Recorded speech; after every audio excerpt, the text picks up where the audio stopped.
What's good, folks? Family, friends, loved ones, enemies, frenemies, wizards, witches, muggles, mudbloods, people have been alerted to another episode of Disguise Coverage, the only podcast that gives you an equal amount of blueberries in each muffin, presented by the best pizza in Buffalo, New York. That is One Pie Pizza. Find the online menu in the episode show notes. So they're here on YouTube or whichever podcasting app or platform you're listening to this show on. I am your host, Anthony Prohaska. Find me on Twitter at pro__ant.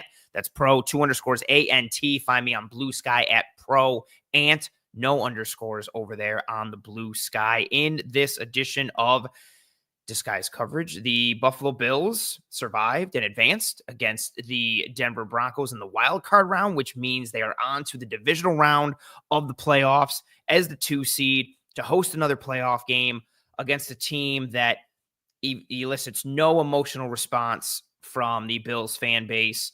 I don't really think anyone's getting up too much for this game. I don't think anyone really cares. There's no emotion or narratives or feelings tied to this matchup whatsoever. But nonetheless, despite the very ho-hum nature of Bills versus Ravens in the divisional round, we are going to dive into all of the schematics and the structural pieces related to the matchups that will decide Bills versus Ravens in the divisional round, as we are ones to do here on this show. And I say we because I'm not alone.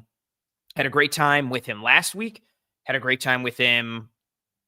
I was going to count all that. I tell myself to count every time, and I always forget, and I try to do it offhand, and I know I'm not going to be able to. Joining me for another playoff edition of Disguise Coverage is Mr. JP Acosta of SB Nation, extending your record appearance streak here on the show. All-timer, about to put the jersey up in the rafters, rocking a killer Disney jacket. It stopped me in my tracks as soon as you jumped on. You're awesome. Thank you for taking the time. I'm pumped to talk about this game with you. Welcome to the show. Thank you for having me on. I'm excited to talk about what is just a football game. It is a football game between two teams that should have no other importance in your day-to-day life. It is a football game.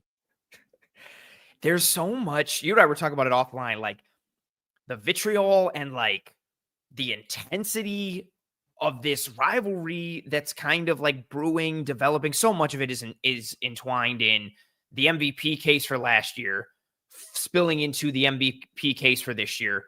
Fans are like at each other's throats, and normally not. Like Bills Ravens isn't anything crazy. You know, they played the playoffs several years ago, but it wasn't like some game that was like a flag planting moment for either fan base.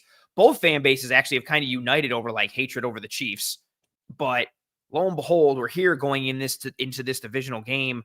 I guess I'd like set the table for us a little bit, because again, you and I were talking about it offline, like the intensity of what this matchup brings. Obviously, we're going to dive into the schematics and all like the X's and O's and bones of this game, but talk about the intensity of this game, and then all of that within the backdrop of like the final boss, you know, Pat Mahomes and the Chiefs maybe potentially kind of just waiting for you at Arrowhead, and all of that being swept under the rug. Like it's just, it's wild, like the atmosphere that's being created in this divisional round. So after the Bills beat the Broncos on Sunday, Omani Jones put out a tweet that said, Bills Ravens is going to be like Lakers Celtics in 1984. So good. I see it more for all the anime fans. You'll understand. This is like if we got the hypothetical fight between Goku and Naruto.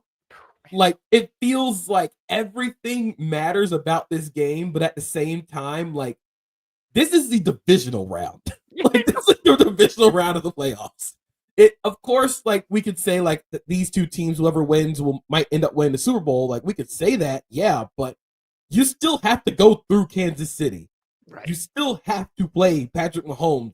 It's so weird what's happened with the Chiefs, and it kind of is a larger aspect of like, oh, the Chiefs offense hasn't looked very good this season. They've had so many one-score games. They just don't look good on offense. They also have the highest success rate in the NFL, I think, since like 2020. Like they just move the ball. Like they are still really good at this football thing. And you still have to go through Arrowhead. You have to go to Kansas City. I think this game is going to be fantastic. It's going to be phenomenal. But I think everybody kind of just needs to take a chill pill. Like everybody needs to simmer a little bit. This game is going to be awesome. It's going to be very fun. Let's just let's all take a deep breath. At the end of the day, this is a football game. Like it is a divisional round playoff game, but we don't have to let everything that we see on Twitter or on Blue Sky or people that don't have avatars at all or class of 2025 on Twitter. We don't have to let them ruin our lives. That's a really good way to like frame it and put it. Yeah, it's so, I mean, even like where is it? Where's this comment from RJ? Like, this is where it's gone to. Like, so RJ is a diehard Bills fan, a bit emotional, as he will even attest to, but this is where he's at. If the Ravens win, I want KC to beat them. That's where we're at right now. Like the Chiefs, and I don't think this is even to RJ. Like, that's where it's gone. And I think a lot of it is driven by the fan base aspect. Like if you encounter some really toxic fans, especially on social media, it can really push you into that sphere. Like whether you cover the game professionally or you're just a fan yourself, like I mean, I still think back to, ironically, the Bills beat the Broncos when like all those Broncos fans came after Nate Tice for his like Bronco takes like a month or so ago. Like it's just nuts. Like it's certain things that just kind of push you into a direction, but that's where we're at for this game. And I'm so excited to, again, have you on to talk ball and just break down the pieces that don't matter. But so there's such a like funny aspect to me of in the back of my mind, knowing how much of this game or like the intensity around it could all be for naught if either of these teams win and the Chiefs win. And then if you don't get past the Chiefs again, it's still just like how that shapes up in the framework of the AFC, right? Where it's still just, I don't know, like are the Bills and the Ravens potentially the new, maybe Steelers and Ravens back during the Tom Brady time, where like you have like your moments of flirtation with a title or a championship, but you still got to go through New England and beat them. And you kind of can, but also not really. And neither of them have proved it in the playoffs thus far. And especially on a year where, yeah, like the Chiefs had some better metrics than people acknowledge, but everybody just focused on like the close, non-impressive wins. Then all of a sudden they started to rev it up a little bit down the end of the stretch and like start to look like, okay, they're turning the lights on a little bit and get ready for a playoff run. And we'll know because they play the Texans Saturday at 4:30 because the Texans are not allowed to play at another time in the playoffs other than Saturdays at 4:30. And we'll know, like, is this winner hosting a game or is this winner going to Arrowhead? And for so much of it that's charged into it, I'm excited for the scheme of it because it really is a good matchup in a multitude of ways. But yeah, just knowing that the winner has to then go to Kansas City, and I just feel like that's so forgotten because the MVP conversation and then this matchup and all the pieces stacking on top. And again, rightfully so. We talked about it a little bit last week. Like Lamar and Allen are both having historically great seasons, like ridiculously so in a multitude of ways. So I get it. But yeah, it's just funny, like knowing what this brings. And then it's like, well, you still haven't beat the game. You still have like 2 more rounds to go. And let alone like even just getting past. It's just why there's so many pieces to this, like in the landscape and the grand scheme. It's so much like if you watch a Marvel movie and you get to the post movie credits and you see Thanos, like he goes like, fine, I'll do it myself. That's Kansas City. Bro, fair. Like that's who's in the back of this movie. That's who's there. Yeah. So I think this game is going to be fantastic. It's going to be phenomenal schematically, just game themes. But I do have to advise everybody, you don't have to argue on Twitter. Yeah. You don't have to argue on social media. You can just ignore people. You don't have to, you don't gotta raise your voice. You don't gotta do all this, that, the other. Everything is going to be okay. Yeah. It'll be fine. There's a couple comments here that one I know you're really gonna like. The chat has been on fire already, but Logan says to Sarah, Christine in the chat, he says, what the Dolphins are to us is what we are to the Chiefs in the playoffs, which is super spot on, actually. And then this one from Charles is great. He says, Lamar winning the MVP is like solo rocking the Ulafala. We do not acknowledge him. I think that's so, I knew you'd like that one. Oh, so man. Good. This is incredible. We're getting wrestling references. We got anime, Marvel, and we got some schematic stuff we're going to get into. I'm just never going to leave. No, I would say the chat knows the energy that you bring and how we work together. I like them playing along and being a part of it. Yeah, it just makes this so much better. And again, I think like kind of encapsulates the intensity for this, like the comments, the back and forth. It's this as soon as Baltimore beat Pittsburgh, I immediately was like, oh, here we go. And then just like midway through Denver and the Bills, I was just like, oh, like I'm not ready for this week. I'm not ready for the intensity, the emotion. And then for all of that to then get ready potentially for another matchup with like the big bad wolf again. Man, yeah, it's no pun intended for that Chiefs guy who was the wolf guy who maybe robbed a bank or whatever. Funny. It's so funny because both these teams are so similar in how they want to win and how they play football. Like they're kind of mirror images of each other.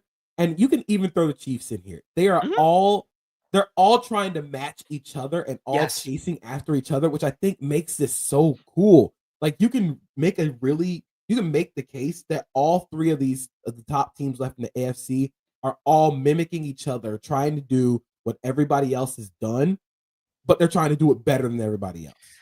Which is what makes, again, like this matchup so fun. And part of why, again, we talked about it a little bit offline, like it's understandable, the quarterback part, and everybody all week is going to talk about Lamar now and so on and so forth. But these offenses, like the run games alone, just that, forget everything else. Like the run games alone, the personnel, the concepts, the window dressing, like how they get to what they get to, that's so awesome schematically. But like that all takes a back seat because like no one recognizes what's happening. It's just like, well, Derrick Henry's big and fast and Lamar is electric. And then Josh Allen does Josh Allen stuff. But like there's the run game pieces, the offensive line, the personnel, like just that, let alone what's happening on both sides of the ball defensively. The Bills being a little bit of hot water, but maybe turning it around defensively. The Ravens, what they've been since Orr was basically like, okay, Kyle, we're going to put you just a traditional safety and, we need to chill out. And Ardarius Washington starting to fill out a little bit and just like what the defense has become there. There's so many other fun pieces aside from the quarterback part, but alas, that drives the narrative. That drives the conversation. Maybe it'll fit into our matchup pieces tonight, but JP, let's dive into it. The matchups that will decide Bills versus Ravens. For those of you that don't know and are playing with us at home, myself and JP will be each going into our top 3 matchup pieces that we think will decide the Bills versus Ravens game in the divisional round. It could be extremely high level and wide scale. It could be very niche down and detailed. It could be schematic, structural, personnel, position groups, coaching pieces, third downs, or something very situational. Anything and everything is on the table. I don't know his answers. He doesn't know mine. Helps make for a nice organic conversation, all centered around talking ball. JP, you know the drill. You are the guest. Feel free to start with whichever you feel free to start with. And for those of you joining us live, feel free to comment with your own answers and or tell us why our answers are terrible or awesome. JP, the floor is yours. So my first one starts with the two most impactful, two best players on the Bills defense, Taron Johnson and Matt Milano. Okay. That is going to be the key for the Bills defense in this game specifically in the run game. I'm sure we all remember the first play, the last time the Ravens played the Bills. I call it the signature Derrick Henry Thunderstrike. Believe me, as a Jaguars fan, I have seen the Derrick Henry lightning strike. Tortured. The moment that Derrick Henry signed with Baltimore, I put out hashtag not my problem. He is no longer my problem anymore. Now I can just appreciate the Derrick Henry lightning strike as it happens. And what I mean is in the game against Buffalo, and I believe that was like week 3, the Ravens averaged week 4. The Ravens averaged 8 yards a carry. That is unbelievable. Yeah, that's crazy. We've seen a lot of great offensive performances this season, but the Ravens running for 8 yards a carry on the Bills, again, without Taron Johnson and Matt Milano in the run game, was huge. And it was important because of how they decided to beat. They did a lot of the motion stuff. They did a lot of spread to run.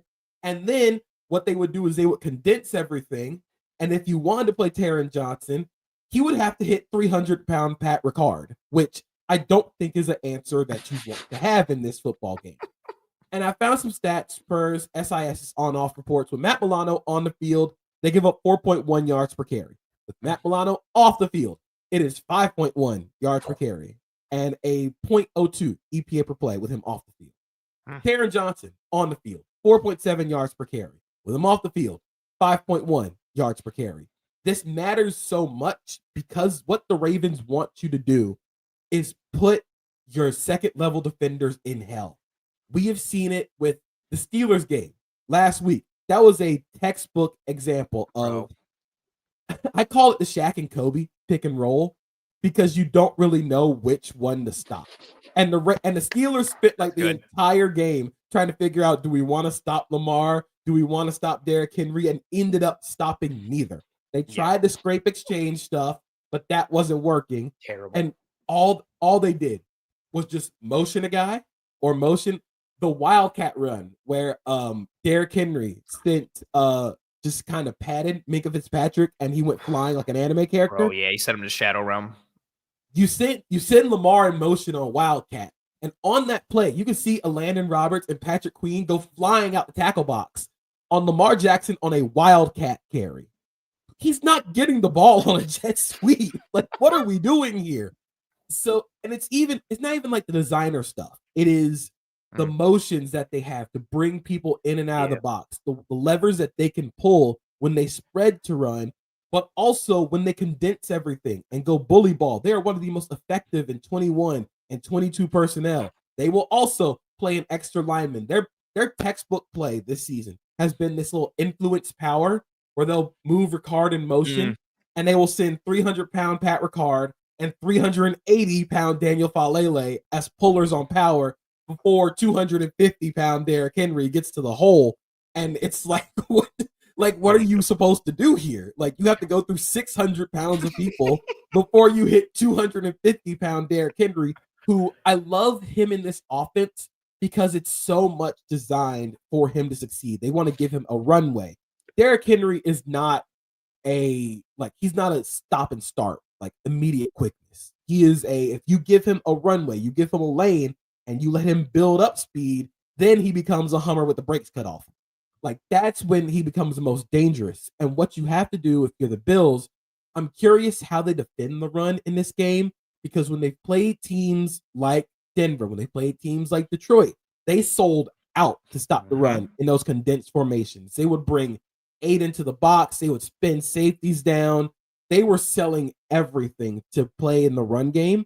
But I'm not sure if you want to do that against Lamar Jackson, because you're leaving a guy on Lamar Jackson. And this is probably the fastest we've seen Lamar Jackson in his career, which is also terrifying. Bro. Like, we saw the play against Houston on the full house zone read touchdown where he just erases every angle. And you're just like, who are we supposed to stop here? So my biggest point for this game has to be Matt Milano and Taron Johnson being the force equalizers that they have always been throughout their Bills careers because of how light of boxes that they play. You have to have them playing at their highest level in this game.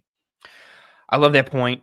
It ties into my one of mine, which I guess I'll piggyback on in a bit, but yeah, just go off yours. It's so, that first matchup, that first play, Ravens run crunch, and it's just there. It's immediate. Ricard takes his man out. Right guard takes his man. It's over. And the Bills have been hit with crunch a bunch and trap kind of in general. But that was such a microcosm for the rest of the game where it just felt like the Bills defense was chasing their own tail and consistently out of position. And the motion, you're talking about the second level, and there was no Matt Milano in that game. There was no Taron Johnson in that game. There was no Terrell Bernard in that game. And then Taylor Rapp goes out, so Cole Bishop is in there. So the Bills were a bit depleted defensively. The Ravens were a little depleted as well, but conversation for another time potentially for that.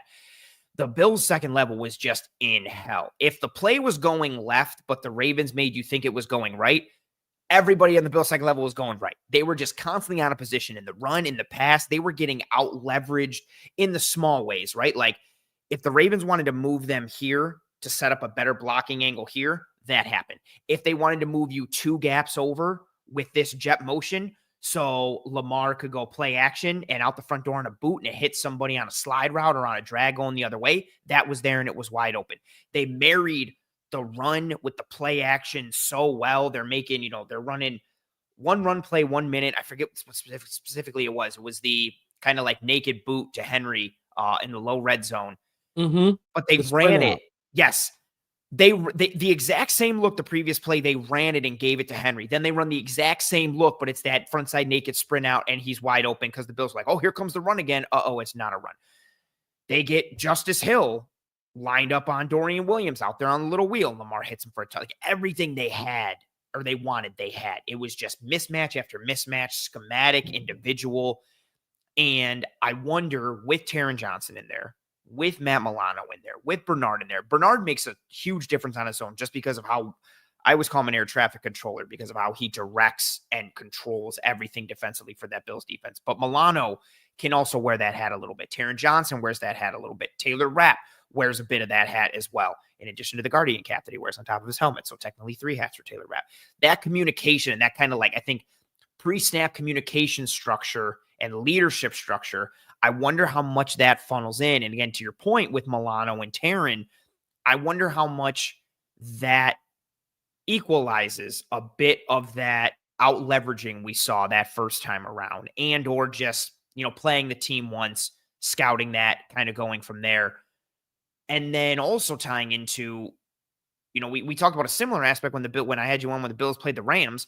The Rams did the same thing. They just out-leveraged the Bills with motion in the pass and the run, attack differently from a pass perspective with that offense versus what Todd Monken does with Baltimore. But split zone all day, creating displacement. That's a piece I want to talk about in a minute. But I think that's so spot on because I think those 2 players in particular, combined with not being in that first matchup and some of the reinforcements coming back, I wonder how much that shades or shapes the game this time around. And I think this is a huge point because I think the Ravens are going to do a lot of gap scheme in this game. Yep. Just by how aggressive of a nature that the front plays in Buffalo. And they're able to play that way because Matt Milano and Taron Johnson are back there to clean up mistakes. But if you get bodies on them and it's kind of like how I talked about with the Broncos. You want to hit their edges and eventually the edges would start to crumble. And they'd eventually start to fall apart. You got to hit him. I mean, I love Taron Johnson. He's a psychopath. Taron Johnson's 190 pounds.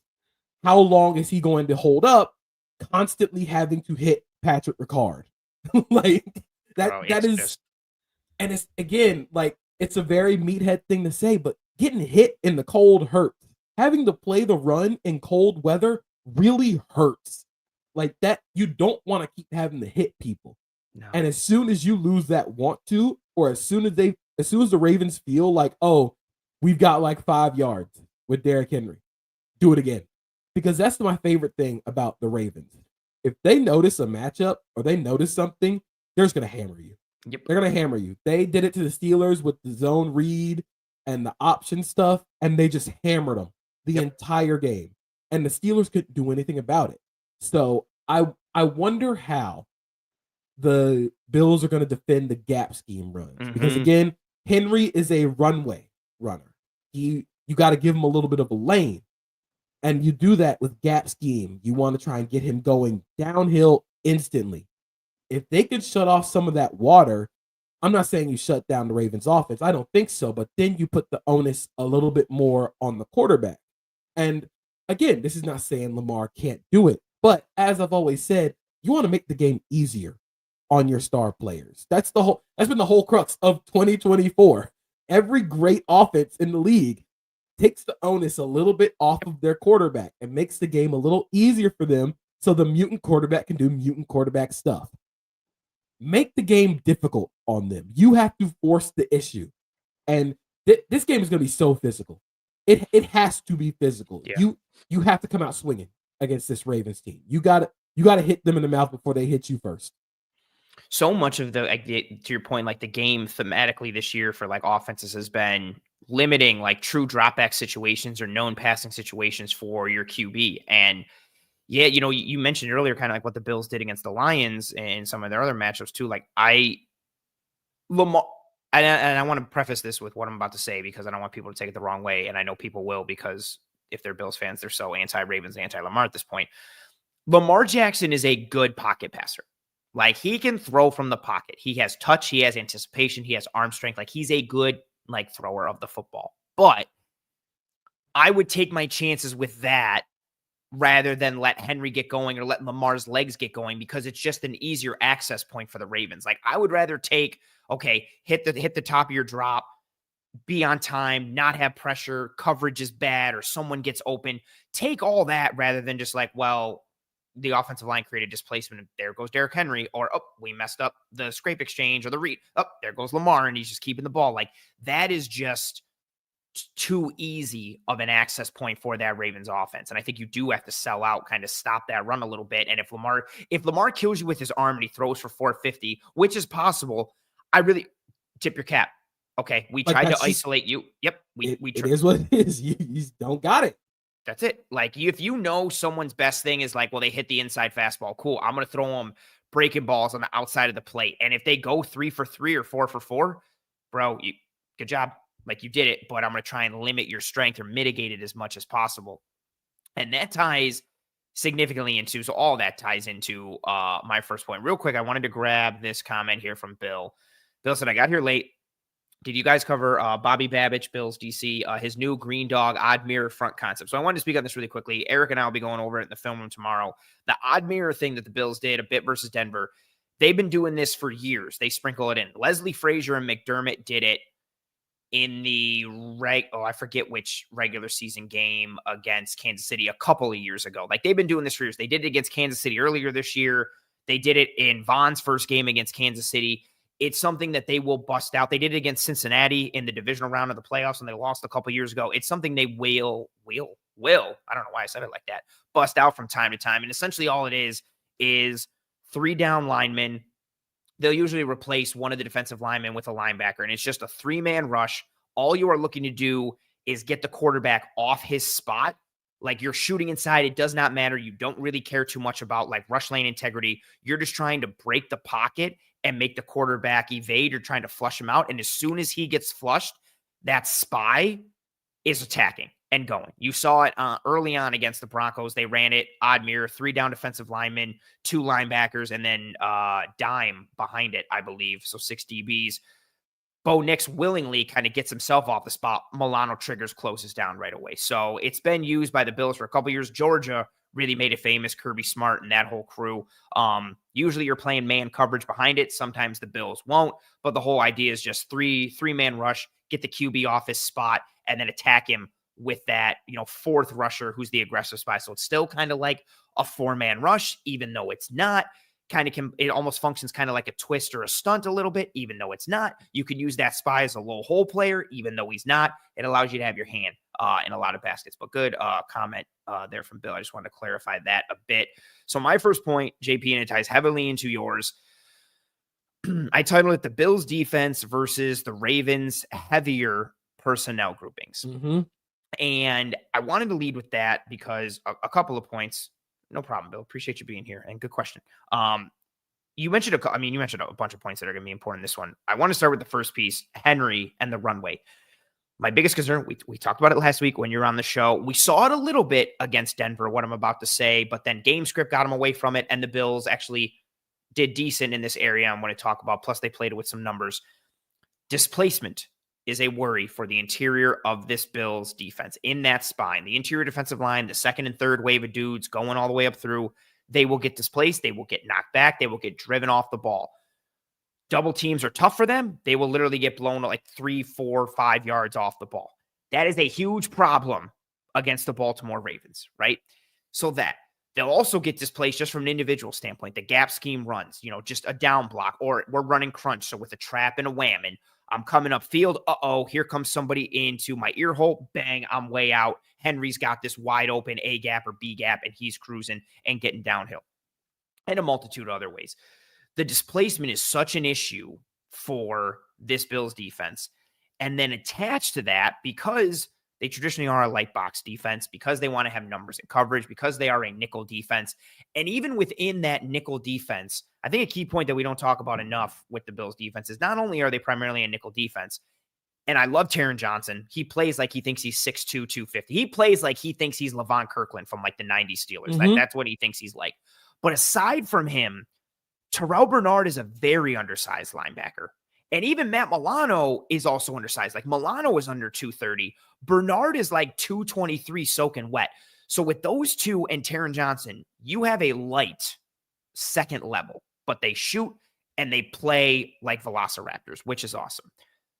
But I look at this Ravens team and they, we talked about it a bit. They are so like, they can morph into anything offensively. Like, oh, you want us to go like 11 and go spread? Cool. You want us to go with multiple tight ends and go spread? Cool. You want us to go condense with a multitude of personnel groupings? Cool. Run the ball, gap, zone, read stuff, RPO stuff, pass stuff, like whatever. They can hit you and really any way they want. They are a true buzzsaw. I said it to you on Blue Sky, I think like a couple weeks ago. Like, if everyone in the AFC offensively like hits their peak or hits their ceiling, I think the Ravens are the scariest because you cannot stop them. They are a buzzsaw in a multitude of fashions. I think the Chiefs are second, but the Ravens are just this buzzsaw.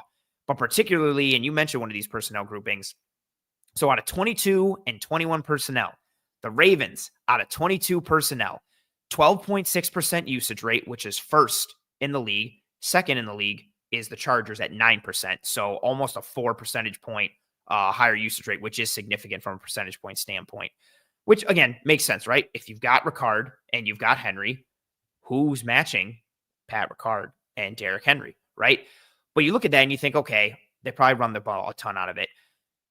When they pass the ball out of 22 personnel, 0.42 EPA per pass. That is third out of that grouping. But to put it in perspective, the Ravens led the NFL in overall EPA per pass in general at 0.33. So 0.33 is like the height.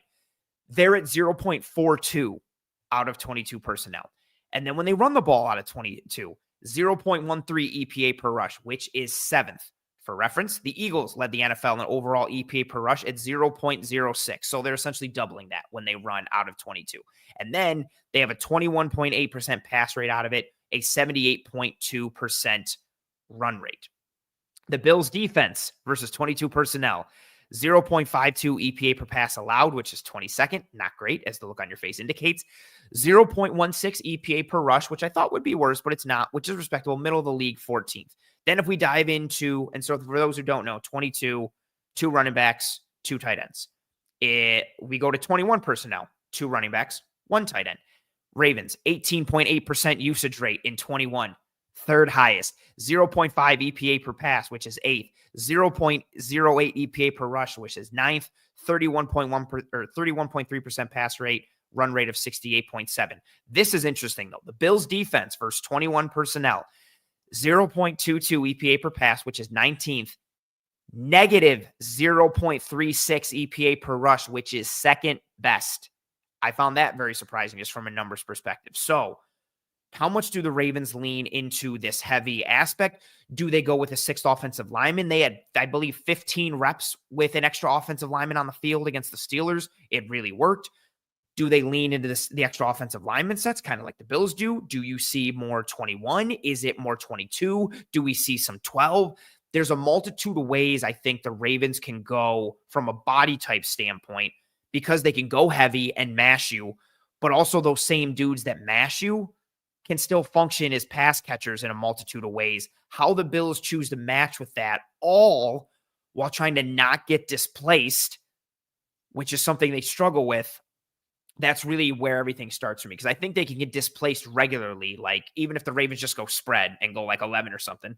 But if they really go heavy and want to get downhill and mash, especially with those gap scheme runs like you talked about, that's where I worry, because I think there can be alleys, like not just holes created, alleys and runways. And if Henry gets those alleys and runways, I mean, what do you do? And then you have to commit more. So then what does Lamar do? Lamar keeps it. Or they go play action. And now you've sold out more. Is Lamar getting to the edge by himself? Is he getting to the edge one-on-one? It starts this huge domino effect, all from like those personnel groupings or just that general attack-minded philosophy for the Ravens offense. So that actually is one of my points, which is the Ravens passing out of 22 personnel. That's the biggest thing. Which is what they did a lot in the first matchup. They went heavy and condensed to pass the ball, and they took advantage of the Bills big time. And even then, they didn't have all their tight ends healthy. Charlie Kohler is back, and that means they have their blocking tight end. Like Charlie Kohler is the blocker of the 3. But you hit perfectly on the head. They have so many guys who fill so many hats. Like Patrick Ricard is a 300-pound fullback. You could you could make the argument that if Patrick Carr put on the number 72 instead of 42, he'd probably start at tackle. And didn't he? I'm not crazy. Didn't he? He would get some reps at defensive tackle He was early. he was a defensive right? tackle in his career. That's where Harbaugh picked him up and was like, "Hey, I'm going to turn you into a fullback." Yeah. And Ricard was like, "Okay, all right, like all right, man." Like we've seen what Jim Harbaugh tried to do with Scott Matlock and basically try and turn him into Patrick Ricard. Good call. But Patrick Ricard does that. You have Isaiah Likely, who I don't think is a great blocker, but is good on split flow blocks. Good call. Yeah, that sniffer coming across and taking out that edge. Good call. He will detonate on guys coming back across formation. He is the bodyguard blocker for Lamar on all those zone read keepers. He is the bodyguard. He's kind of leading them out the back door, and he's going to try and detonate on any defensive back that he sees.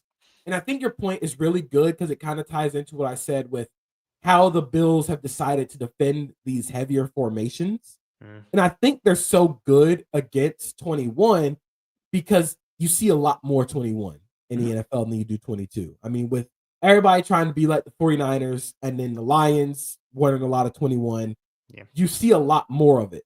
But you really don't see a lot of 22 in the NFL. You just don't. And I'm curious how Buffalo decides to defend this game.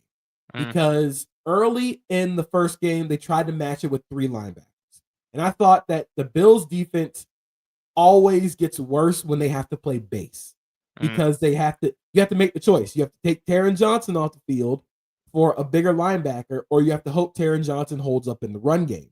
Yeah. So if they decide to play light against 22, do you have to spin Taylor Rapp into the box? Do you have to try and sell everything out like you did against the Lions? But again, that's opening up the door to Lamar out the back way. It's opening up all the boot action. It's opening up all the stuff that they do with the tight ends. So terrifying. They just have an answer for everything. Yeah. It's like, oh, you want to sell out against the run?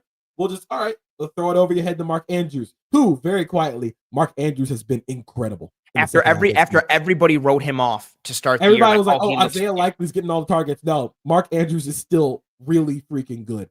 I looked this up and I wanted to figure out how well they pass the ball out of 22 personnel. And the thing that kind of surprises me the most, well, not really, but the thing that kind of gets me is the Ravens have the most passing attempts, according to SIS, out of 22 personnel.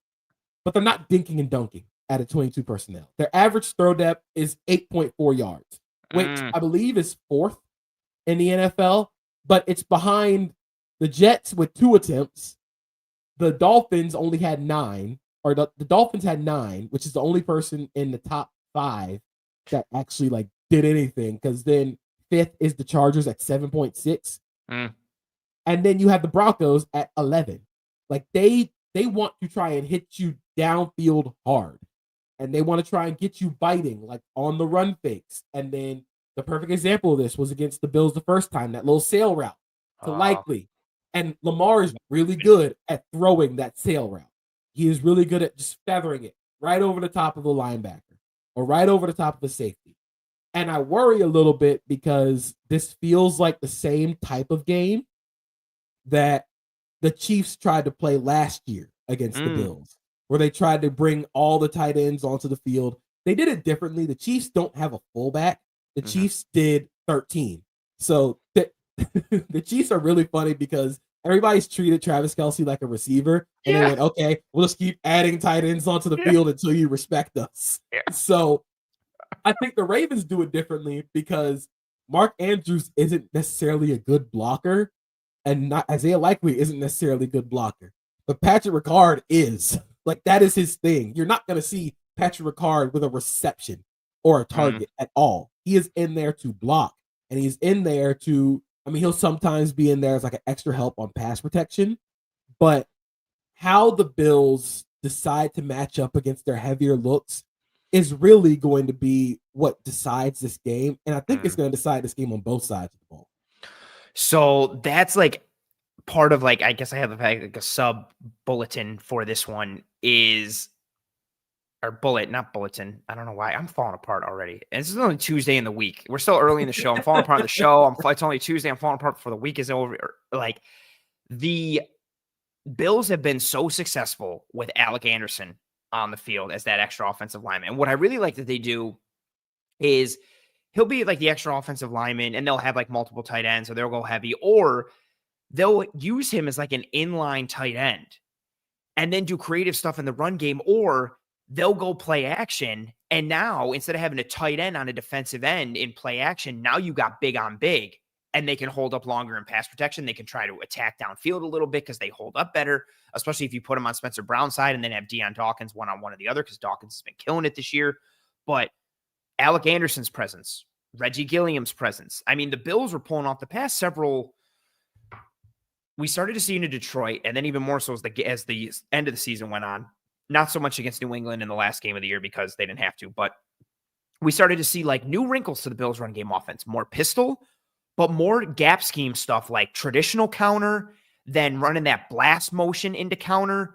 We saw actual power against Denver, and the Bills are not like a power and counter team. The most you'll get from either of those is counter, but it's like QB bash counters, which is like counter, but also like not traditional counter.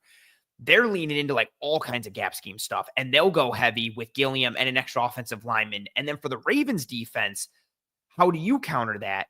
Because I like Marlon Humphrey. I always have. I feel like he's always got a lot of flack, but his ability in the slot to cover, and he had a great lockdown game against the Bills the first time around, but he fits the run with purpose. That Houston game several weeks ago, he's making plays at the line. He's inserting. He's taking on blocks. He's making tackles. Like, he has no problem fitting the run. And honestly, like him against Dalton Kincaid is advantage Humphrey. Even him against Shakir might be advantage Humphrey.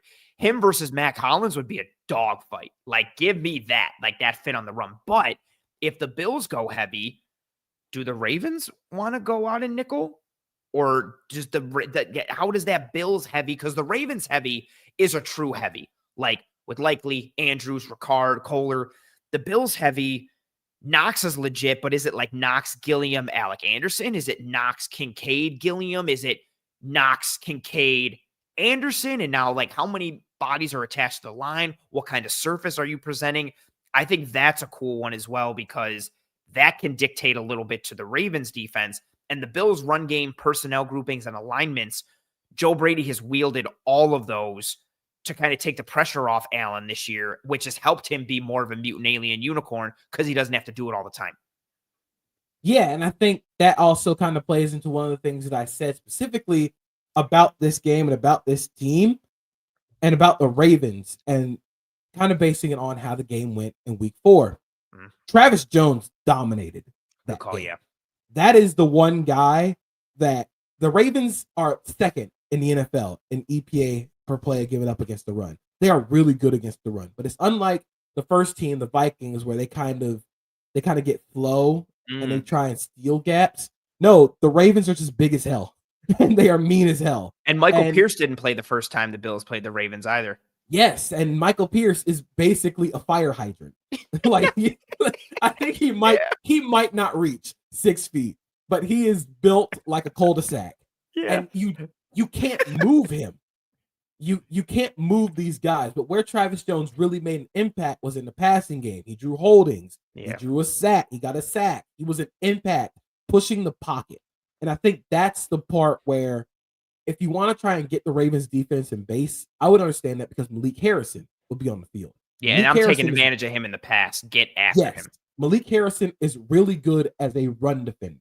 You can see some of the snaps that they play in the run. They are incredible with Malik Harrison on the field in base. When they play the run, with him on the field, they're a negative 0.14 EPA per play allowed and against the run. Like, when they go base and he is the off-ball linebacker, he's really good at that. Yeah. But I wonder how they're going to insulate him.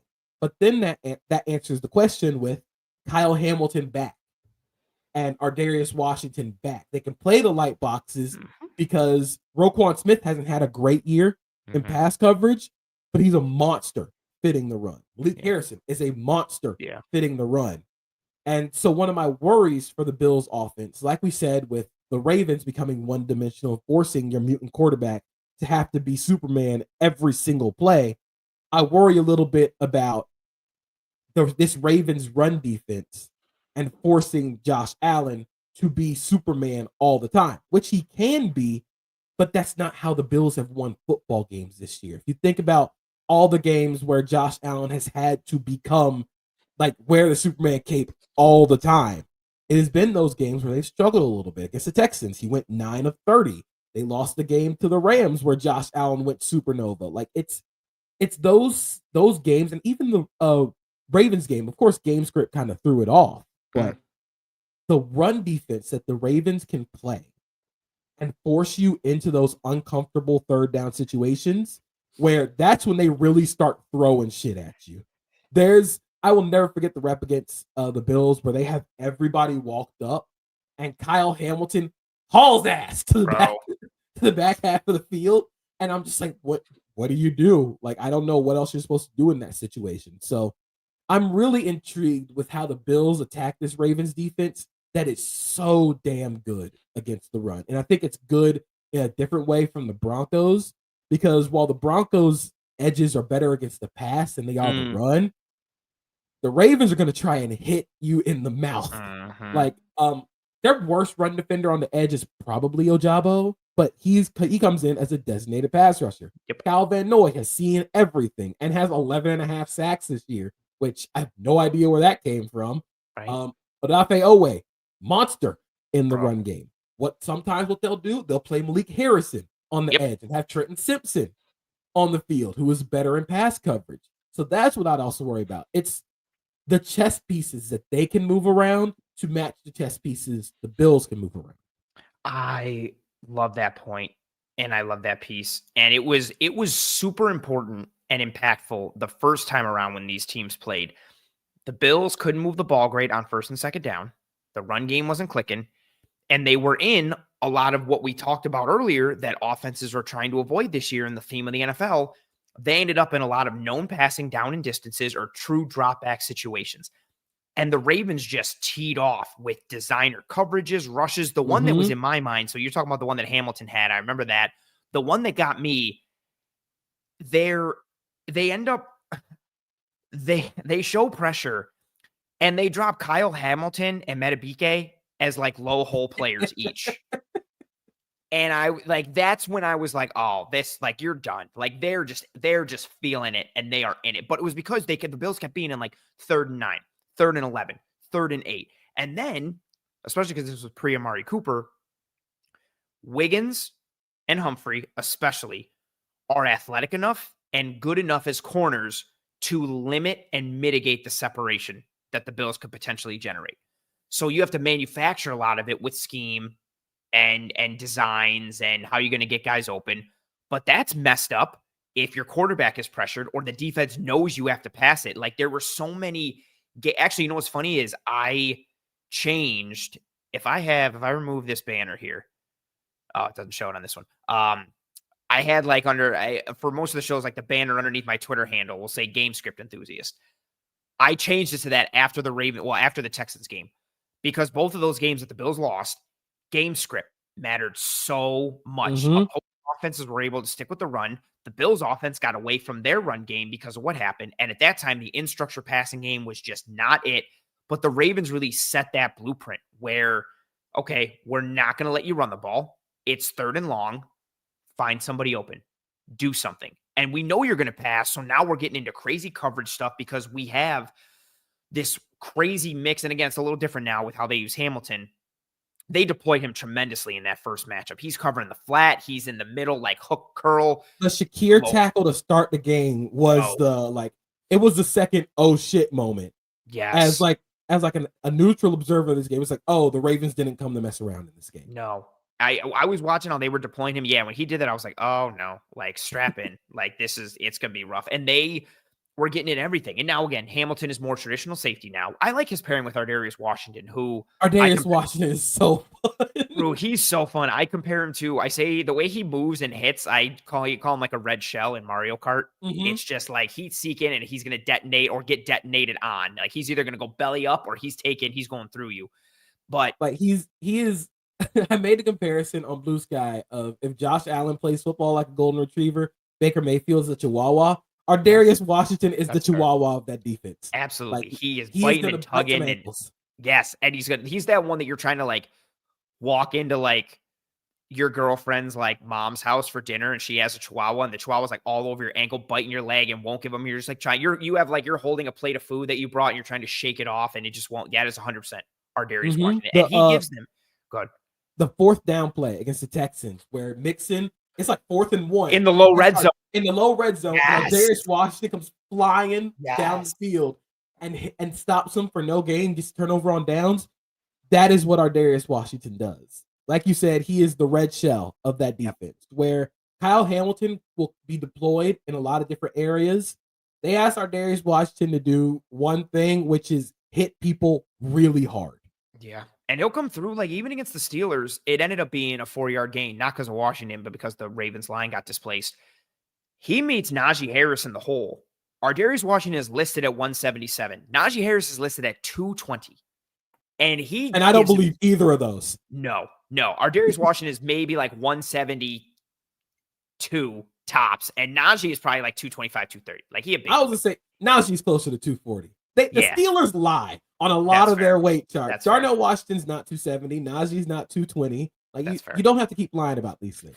We can see. We have eyes. Yeah. And Darius sticks him and picks the ankle and holds it on, and Wiggins helps clean it up a little bit. Yeah, just what they can do from a body type standpoint. And I don't think this is unique to the Bills and how they can get the Bills problems, but so much of the Bills offense is like, well, we've got these 2 tight ends that allow us to run the ball, but also pass the ball. We've got Matt Collins and Khalil Shakir and Keon Coleman, these receivers that can block, but also function as pass catchers. And then the Ravens are just like, well, we got Kyle Hamilton and Darius Washington and Marlon Humphrey and Roquan. So we can, whatever you want to do, we can kind of match it. And that was really on display that first time. So getting them out of that this time, it's such a good matchup piece because it put the Bills into an uncomfortable spot right from the get-go where it was ironically, what we're kind of talking about with Lamar a little bit, the Ravens did, okay, we're taking away your support system, Josh. So if you beat us because you go supernova, like you said, okay, if Allen rushes for 85 and throws for 370, okay, that's why we lost. Like that's what I'm doing if I'm the Ravens. Like, and that's not to knock Josh Allen or anything. I'm not letting the run game get going aside from Josh Allen. Like, make Allen have to put on the cape and beat you the whole time. And if he does, okay, like you lost to a dude who balled out. Like, there's no shame in that. I'm cool. If Melo scores 50 and you lose, cool, it happened. But like, I might let Melo score 50, and if I make everyone else inefficient, cool, we win like what 120 to like 95. But Melo had 50. Cool, I don't care. Like, it can work both ways. But yeah, I think you have to try and put that onus completely on Josh, not allow anything else to kind of work for you. In the similar way that if you're the Bills, you got to make Lamar do it all, like with his arm, and yeah, which is again so fun in this conversation. They are so similar. Yes. Like they are mirror images of each other. Like, again, hate to make the anime comparison, but it feels like the Naruto Sasuke thing, where they are nice. Mirror images of each other. But that's why they keep fighting. Like that's why they always end up in this situation. It's why the Chiefs, Ravens, and Bills always end up here, because they are all so similar. And that's not to knock what they're doing over there, but that's why the Bengals aren't there yet. They haven't gotten to that point where they're similar to the Ravens, Bills, and the Chiefs. They don't do the same stuff. No, that's fair. It makes me think of when like Vegeta thought he became a Super Saiyan, but he really hadn't yet. And he was like, well, I'm a Super Saiyan. I got this power, this and that. And everyone was like, and we were all like, no, your hair's not gold. You're not there yet. Like, you're still strong and you can do stuff, but no, you're not a Super Saiyan yet, which hurts me in my heart because Vegeta's my favorite. I just want one saga, one time where he wins it and he does the thing. I'm so sick of him always coming up second. I need them to animate the Planet Eater Moro arc, because that is what you're getting with Vegeta. Bro. And that's what you're getting with Goku. Like, it's incredible. I read it because my brother asked me to read it, and I was blown away. My cousin bought it for me because I'd always done the show stuff, and then he got me like the mangas and like actual stuff to like read. And man, oh, that's so good. I can't allow that to get too much to the forefront of my brain because we're gonna get so distracted. I can't allow it to happen. But I really want to. No, I can't let it happen. My second point, tied to some of the past stuff, but Josh Allen, Lamar Jackson, top 2 MVP candidates. They do all of these things amazingly well. Their pressure numbers are very, very, very interesting in a good way. So just for some overall numbers, Josh Allen pressured on 176 of his 542 dropbacks. Lamar Jackson pressured on 204 of his 540 dropbacks. So 2 dropback difference, but a significant amount of pressures more on Lamar than Allen. Josh Allen, first as in best in the league in terms of percentage of pressures converted to sacks, 8%. Lamar Jackson is 4th at 11.3. So extremely close. Both of these guys, they get pressured. And this makes sense, right? If you're watching how both these guys play, guys get into the backfield. Lamar's just running away from everybody. Allen's either running away or stiff arming defensive linemen or shaking them or doing whatever he wants to do. EPA per drop back when under pressure. Josh Allen is 3rd. Lamar Jackson is 1st. Rating under pressure. Josh Allen 13th. Lamar Jackson 1st. Both of them are tied with touchdowns under pressure, or for touchdowns under pressure at 5th. They each have 9. Completion percentage over expected under pressure. Kind of meh for both. Allen is 14th. Lamar is 24th. Big time throws under pressure. Josh Allen is tied for 1st. He's also 1st in the overall percentage of big time throws under pressure. Lamar tied for 8th in total big time throws under pressure, tied for 15th in percent. Pressuring either of these guys is difficult. Getting home against either of them is difficult. We talked about it as one of our points last week for the Broncos defense against the Bills offense. Can you pressure Allen, which is hard? If you pressure him, can you get home? So much, I think, of that battle is tied to what we see because I think you have to force both offenses because they operate similarly, although differently schematically. You have to force them to be siloed. You have to force them to live in this drop back, like passing in structure kind of world. But you risk by making them drop back, okay, do they scramble? Like, do they get away? Are they evading? Lamar, it seems, every week pulls off where he like jukes 3 dudes in the pocket and then somebody leaks out and he fires He's like the Avatar. He's in the Avatar state. I said he was an Ultra Instinct last week. Yeah. He just moves so differently. The Justice Hill touchdown where he jumped. And the thing about Lamar, and I think the coolest thing about watching these 2 quarterbacks with those numbers, like you said, under pressure, is how they operate differently, but they still get the same results. Lamar drifts a lot in the pocket. He will drift backwards under pressure, but that's because he can just glide. He'll just move away. It's like Ultra Instinct where he'll just that was my thing. Yep. One move up, one move this way, and then like everybody just falls apart. Where Josh Allen, I think a lot has been made of the scramble to the right, don't let him scramble to the right, which is fair. Yeah. But Josh Allen's average depth of target under pressure is 13.5. When he gets out the pocket or when he's pressured, he's not throwing a check down. No. He's like, okay, I'm gonna go throw this downfield. Whereas Lamar is like, okay, I'm gonna move out a little bit. I'm gonna evade some of the pressure, and then I will start to try and run a little bit because his scramble rate under pressure is 15.4%, which is 2nd. Josh Allen is 3rd at 14.6. But You can see how they pull each other's levers and under pressure. So I do wonder how both these teams attack pressuring and what they try and do, because I thought the Broncos game plan was a good idea, but terrible in execution.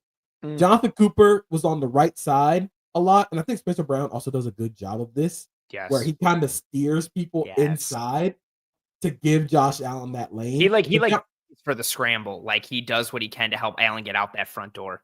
Yeah, he's really good at the "excuse me, pardon me" block. Well, he'll go like this and just kind of get in the way. But Jonathan Cooper did a bad job of leaving his outside shoulder. He didn't leave his outside shoulder free. He didn't give himself any ability to slow down that scramble drill, which is what I kind of think the Ravens did well when they played in week 4. Whereas the Steelers, they wanted to try and get him, like, kind of make him go up or too early. because Lamar is going to drift backwards. So you see a lot of TJ and Alex Highsmith going around to try and get Lamar to go up into the pocket, into Cam Hayward. But I wonder how the Bills go about it, because they don't have guys who are bendier like TJ or Highsmith or even Herbig. They have more of the, we're going to crush the pocket.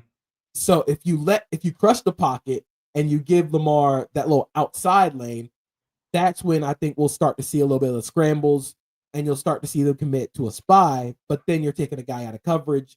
But how these two teams, again, it's so cool because they're so similar. How these teams go about managing the pressure is going to be really cool. Yeah, I look for the Bills defensively as part of the reason why I brought up that question earlier. I really do expect them to lean a little bit into that odd mirror package, especially on third down, so they can get them into the third. And again, it doesn't necessarily have to be man behind it. Like when they did it against Denver early on, they played 2-man behind it. But it could be a variety of zone coverages, whatever they want to get in. It could be man, it could be combo, split field. I don't care. Using, give me Greg Rousseau on one side, give me Von Miller on the other, give me Ed Oliver on the inside. One of you just do something and get Lamar off his spot. And then it's still another battle, because then it's like, all right, cool. Is it Milano versus Lamar one-on-one? Like, who's winning that? Like, Lamar just has this uncanny what game? I think it was the Thursday night game. Was it against the Bengals? Maybe the one where like it's in the red zone and he drifts backwards like 30 yards. Yeah.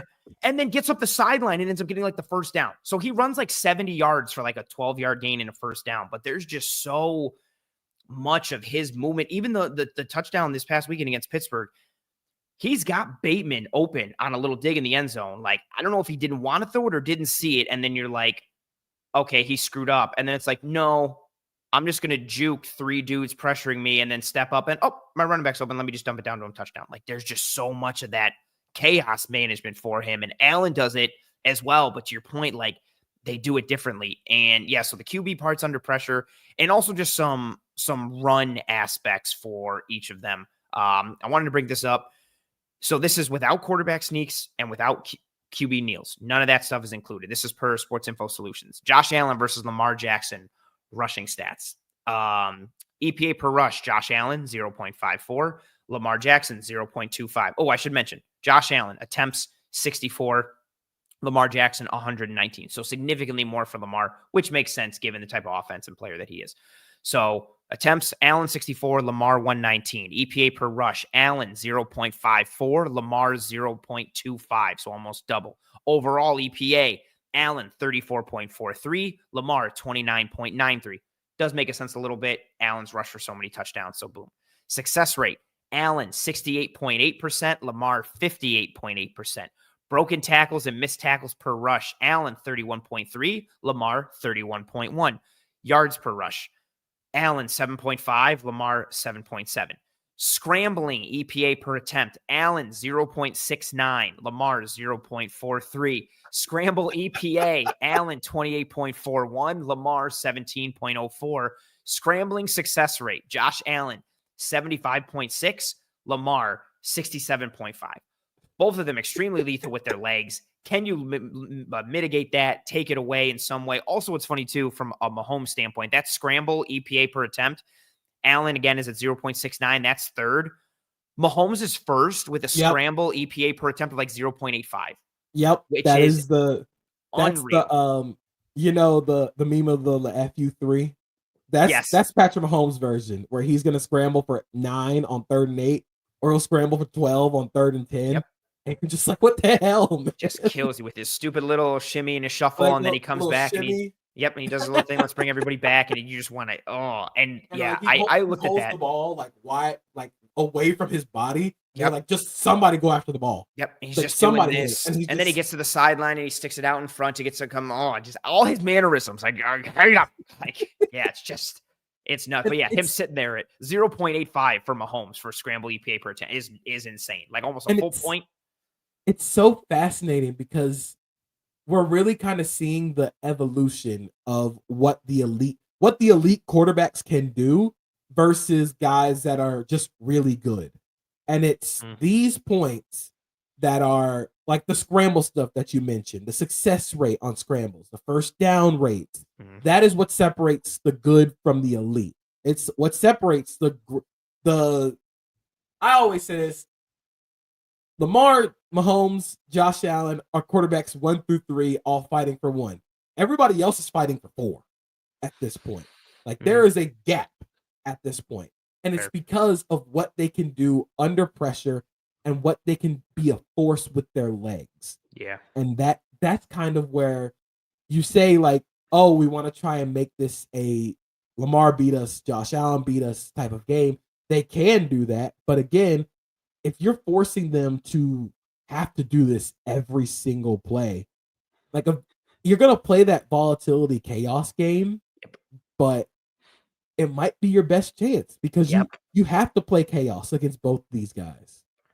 And it kind of just takes like, I'm just thinking of like if you play the odds, it just takes that one game and that one time. I'm thinking of the football movie Little Giants, where it's like when the coach just he beat his older brother like riding the bike down Cherry Hill or whatever, and you just need that one time, that one game, that one time, and that's it. Like if you play that variance game, we talked about it last week. Like we haven't seen that yin and yang aspect of Josh Allen where, like he cratered this game. And, he did not play well against Houston. That's about as closest as we've got. But we haven't seen like the 3 interception spiraling snowball type of game from Allen. Do you want to play that game? Because that guy's still in there. And maybe your best chance is trying to get some of that guy to come out. And similarly, kind of for Lamar a little bit, I think it's such a fun conversation of how each defense approaches each offense, how each offense likes to operate. They're very similar. The body types are different. What they lean into tendency-wise and concept-wise is different. But the philosophy, the idea, like the structure and mode of attack is very similar in terms of how they like to operate, which, again, it's funny. I don't think this holistically with it, but, Harbaugh and McDermott are both Andy Reid guys and part of that tree. And maybe somehow some of that comes back into it. And that's why we see some of it. So I've given my 2. You've given your 2, correct? Yes. Okay, cool. Now, your number 3. What do you got? My number 3 is a specific matchup. It is whichever receiver is lined up against Brandon Stevens. Dude, I was going to do the same one, but I did it. I literally was going to do that. I was like, no. I feel bad for Brandon Stevens, and I put this out, posted on Blue Sky a couple days ago. What is a worse position? There's no worse position in the NFL than being the corner everybody picks on. Yeah, that sucks. Like, there's nowhere else to go. Like, you are the one guy that they pick on, but if you look at how to attack this defense, you have to go down the sideline against Brandon Stevens. So this season, I went and looked it up per SIS with a minimum of 50 targets. So you've been targeted amongst the high volume guys in the NFL. Brandon Stevens has allowed a 0.54 EPA per target, so bad. which is first in the NFL. He's also allowed a 63.4% positive play rate, which is second in the NFL, only behind Deontay Banks, who also has a 0.33 EPA per target. But he is the one guy that you want to pick on, and you saw it a lot against the Steelers. When the Steelers explosives happened, it was against Brandon Stevens. The Van Jefferson touchdown, Brandon Stevens. The George Pickens, whatever George Pickens does, Brandon Stevens. That is the one guy that you go after, and a lot of teams know it. But how the Ravens have tried to insulate Stevens is a lot of their quarter half stuff, he is the half. Like, he's to the half side of the field. We're not locking you onto a guy. We'll just let you play this half of the field, and then we'll have like Kyle Hamilton be like to that side. We'll let you be the deep half. They'll give you support. So they've insulated him well, but I worry about those high leverage situations, and I worry about specifically when the Bills receivers aren't great when it comes to separation on the outside, but they can go up and bully you on the outside, which is what Brandon Stevens struggles against. He's fine against guys that are smaller and a little quicker, but against bigger body guys like George Pickens and like Mike Williams and Van Jefferson, he struggles a little bit. So I wonder if this becomes if it's 3rd and long, like you said, and they're showing a weird pressure look, is this just to find Brandon Stevens and go at him? Chuck it up. Like, is this the It's like in Sandlot when it comes up to bat, it's like everybody come in. Oh yeah, yep. Wave them all in. Is this going to be that type of game? I feel bad for Brandon Stevens because it's very similar to whenever the worst guy in the starting five of a basketball game is just getting picked on. Yeah. Just getting hammered in the pick and roll. You're ISOing them all the time. I was going to say ISO, clear it out, one-on-one, just take them. Like, I'm a Heat fan. I remember Norris Cole. I remember Mario Chalmers. There was nowhere else to go because you had LeBron, Wade, and Bosh.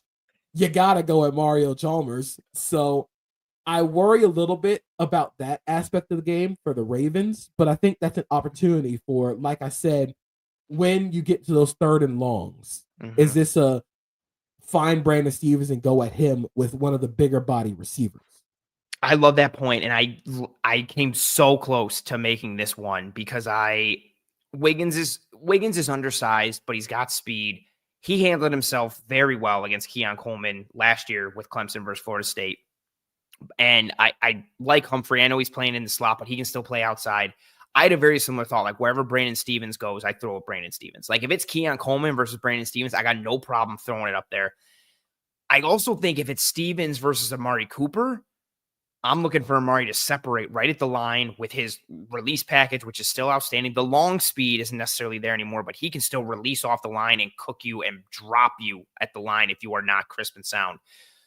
I look for that to be the matchup because, again, if you're just looking at this Baltimore defense from an individual player standpoint, there's not a ton of weaknesses individually. And then schematically, there are some holes, but they've cleaned up a lot throughout the year.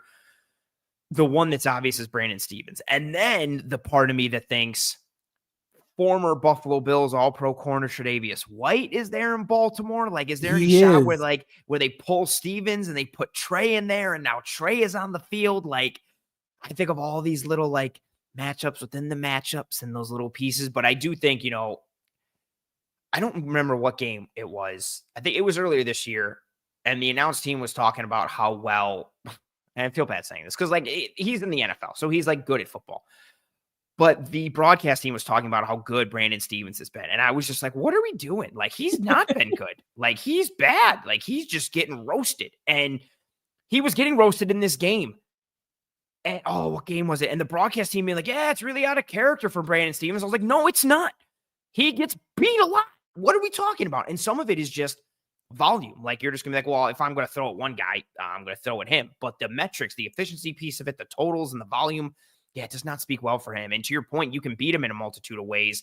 And I like that. Like, if I'm sensing pressure or I'm sensing blitz or man or even cover one and I got that single high post, even though Washington has some juice, Hamilton's got juice and range. When in doubt, like if all things are terrible, I'm like, well, I know I got Keon one-on-one with Stevens. Screw it. I'm dropping back. And if I see the post safety stay, I'm chucking it up to Keon and see if he can win one. Like that seems kind of a pretty good, like in case of emergency, like break glass, release Keon Coleman, jump ball versus Brandon Stevens. But again, a multitude of dudes. And where else are you going to attack them? I think that's a really smart play.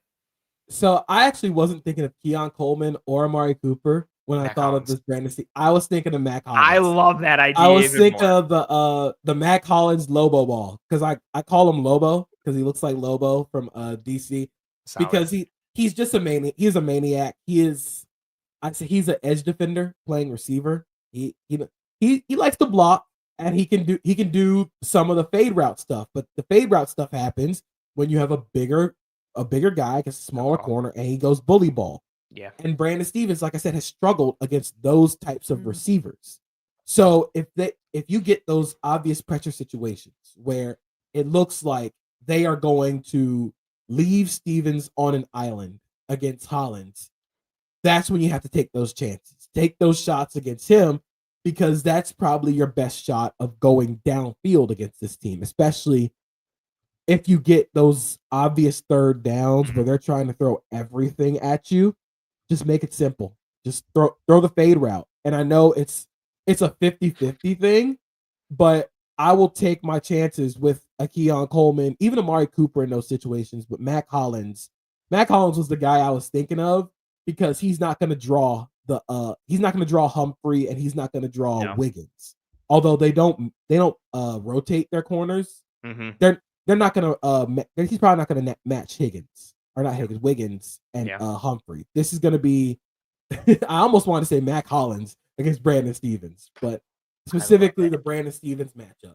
You have no idea how happy that would make Bills fans because Mac Hollins has become this like folklore like hero to the team. Like just all the caricature stuff, like not wearing the shoes, and then how cool he looked in camp. The hair was out and he was wearing this cut up shirt every day. And then like what he's done as a blocker, what he's doing and like talking trash after plays and making some big catches. Like he would be so solidified as like a Bills fan favorite if he came out of this game with like 8 catches for 112 yards and a touchdown because he just ate up Brandon Stevens, man. That would be, and you know, it's possible given just where Stevens has struggled. It's very fair. I have a couple that I keep kicking around. I wrote like, go ahead. One of mine was the passing out of 22, the bigger defense. So I had to audible a little bit. So I feel you. That's fair. Yeah. All right, I'm gonna go with this one. I do this every time, and I always like cheat and combine things into one, but I left them silent this time. I just generically titled this one, which offense helps out their QB more? And I want to really focus on it from the running back run aspect because both of these teams are very good. So running back carries only for run game stats. So no quarterback stuff in any way, shape, or form. The Bills, 361 attempts. The Ravens, 397. EPA per rush, the Bills 0.01, which is 8th. The Ravens 0.07, which is 1st. Total EPA, the Bills 3.16, which is 8th. The Ravens 27.76, which is 1st. Success rate, the Bills 42.4%, which is 12th. The Ravens 48.1%, which is 2nd. Broken and missed tackle. I know it's nuts. Broken and missed tackles per rush. The Bills, 15.5. The Ravens, 20.2. I know. Percent of runs where they're hit at the line of scrimmage. The Bills, 42.9%. The Ravens, 40.8. Stuff percentage, or the amount of runs where you are hit at the line of scrimmage or tackled for a loss. The Bills, 18.3. The Ravens, 15.9. We talked about it a little earlier. The run game metrics for each team, aside metric scheme, all that, aside from the Allen run stuff and the Lamar run stuff, whether by design, whether scrambles, all that stuff, forget it, throw it out the window. Both of these teams have legitimately good run games. Like in the Ravens, obviously Derrick Henry's Derrick Henry, but Justice Hill has juice. He's got speed. They know how to use him. He's shifty. He will get you. If you are short on your edge, or you give the slightest sliver in the hole, he can bounce those duo runs. Easy. He will take that all day. And if your angle is short coming down, if the matchup they want to create is one-on-one, if the unblocked player is that outside corner and you're coming up, and this is usually good for the Bills because Douglas and Benford are very good playing the run.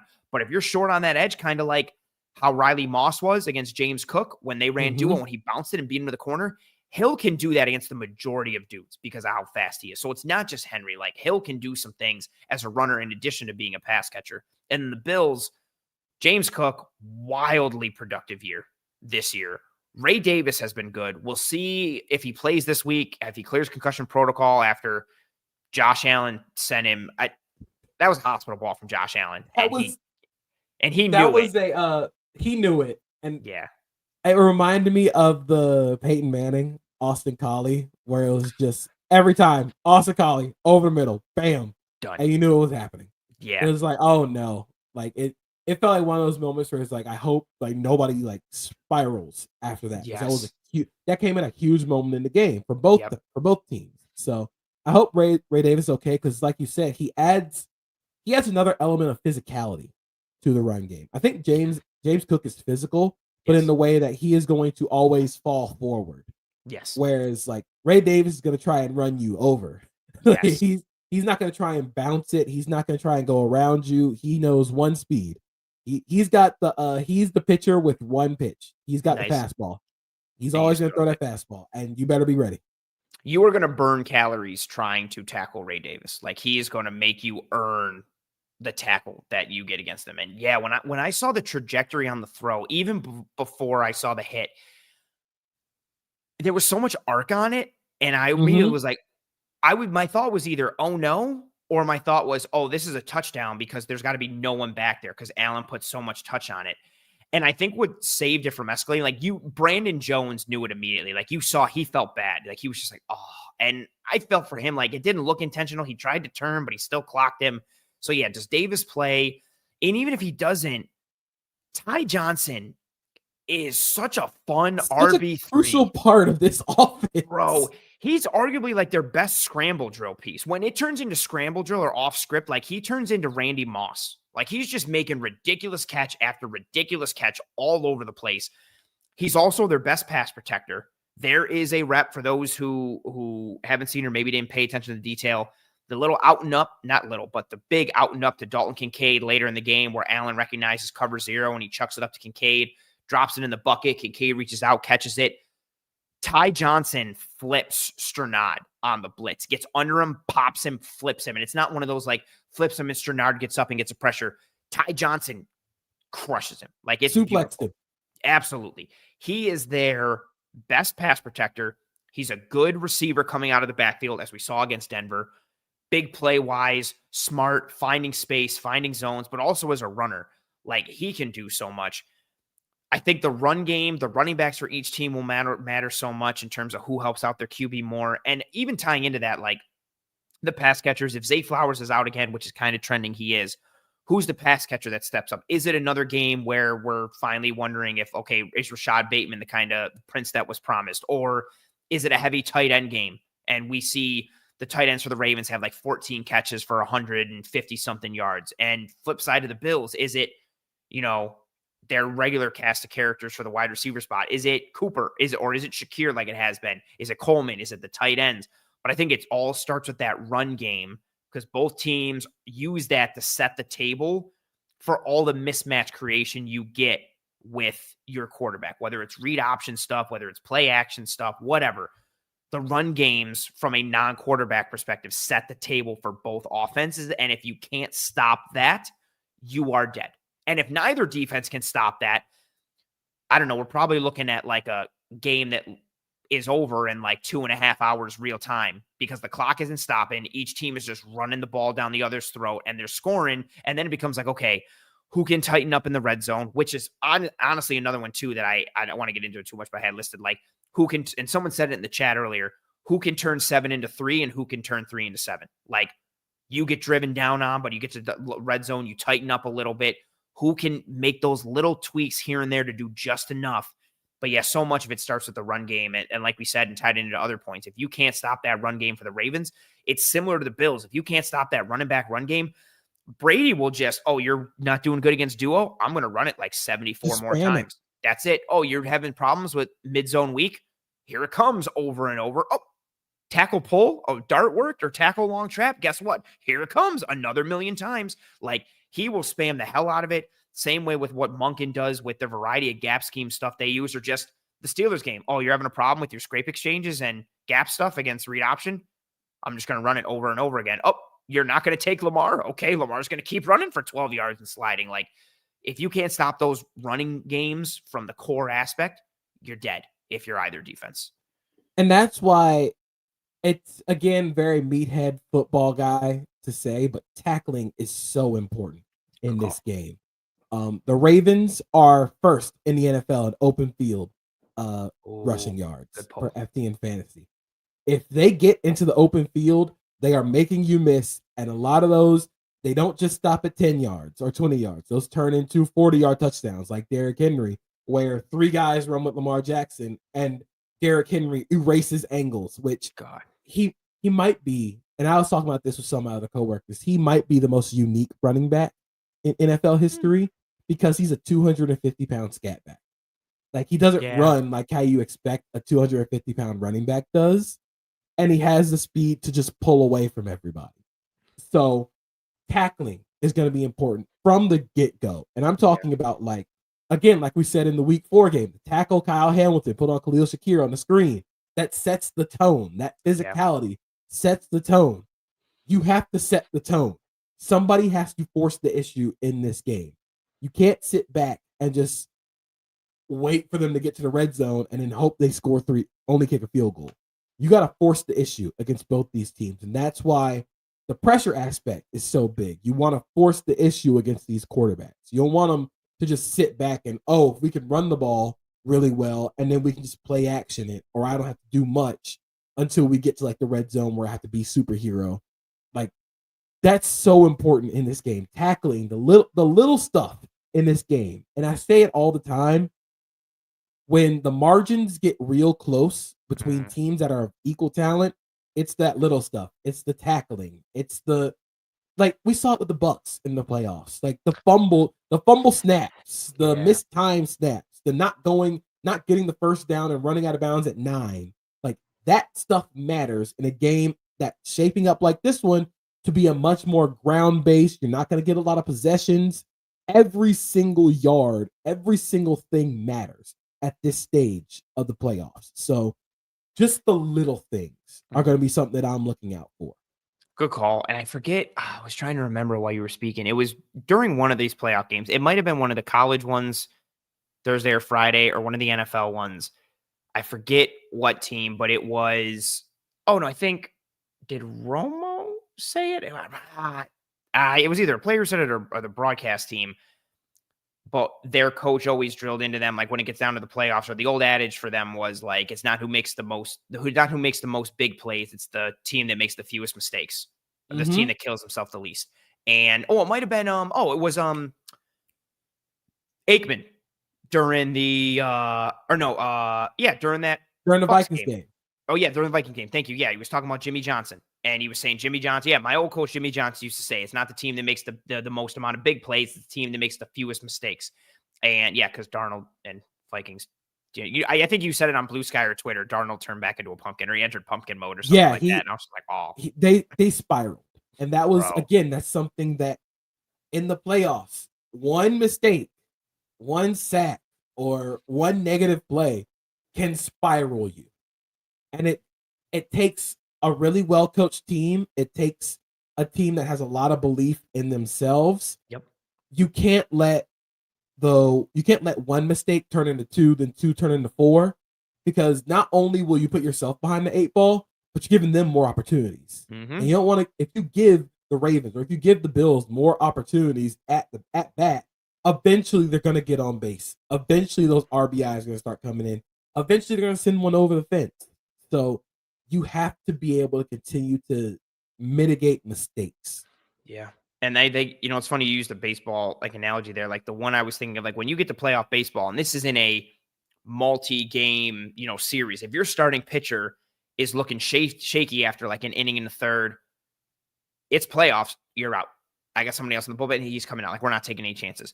In football, it's even more so because it's do or die, survive in advance, single elimination. Like, if you screw up your first and second quarter real bad, there's a chance you might not be able to recover for the second half and you're done. Or maybe you screw up the first so bad that it's over. Or maybe you're playing the Chargers and they don't take advantage of how bad you're screwing things up and you can still come back and win. Like, and then they screw it up.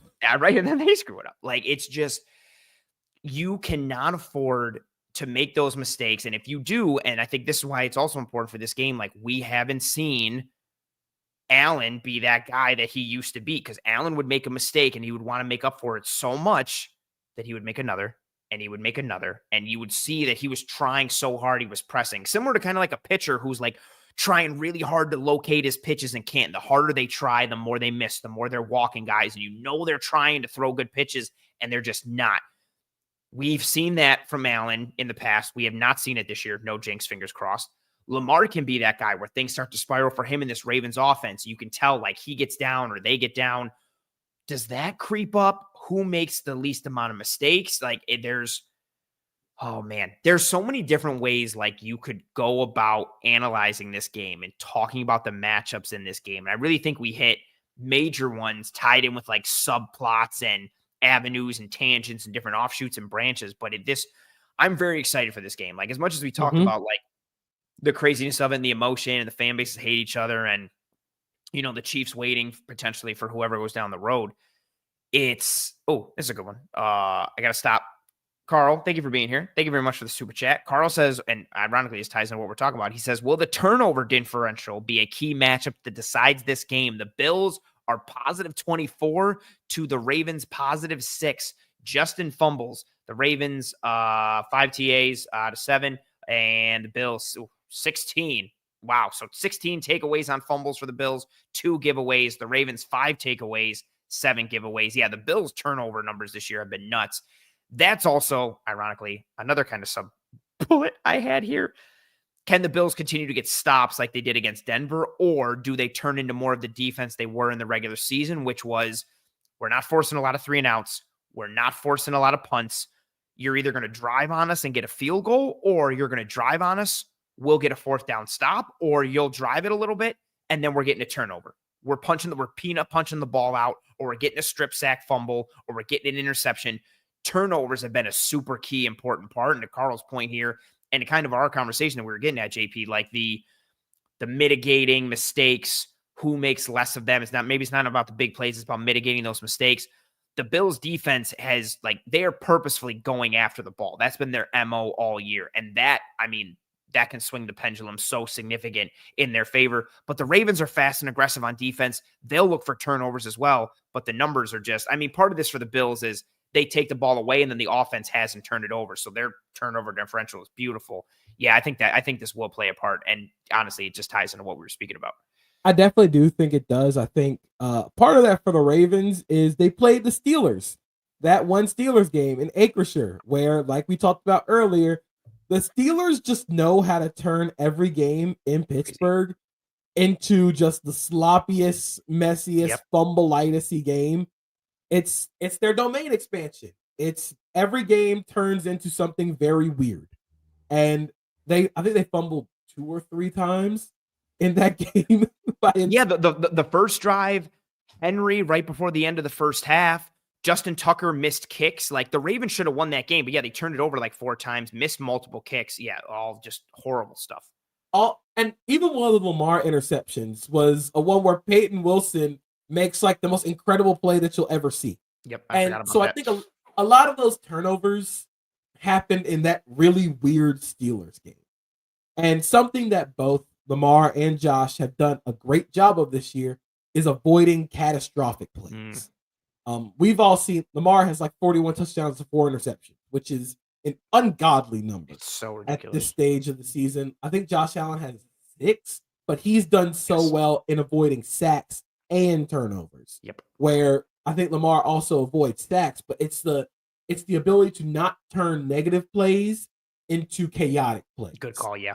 So, yeah, it might be an incompletion, but you're not turning into a strip sack. You're not turning into a fumble. You're not turning into an interception. So then at that point, the turnover margin does matter. It matters to get the ball to your offense a whole lot more and to turn those into touchdowns. You can't just let the turnovers lay there. Yeah. You got to make something happen with it. And another small aspect of this game is something that you brought up, which is the kickers in this game. Justin Tucker, been a little bit of a roller coaster to start the season. Second half of the season, he's been really good. Tyler Bass also been very similar, where it's been a little up and down. Yeah, they looks like they both had the yips. Yeah, so I think the Ravens have kind of lost the idea of if we cross the 40, we enter Justin Tucker range. Yeah. So do they lose a little bit of that with how Tucker has struggled? And again, with Tyler Bass, how often are you going to see these teams rely on the special teams, rely on the kickers in a game where I love that. Oh no, I didn't even think about Bass losing this game for us. Oh, RJ. It's the margins, They say special teams make special teams. So you're gonna have to rely on a Tyler Bass in this game.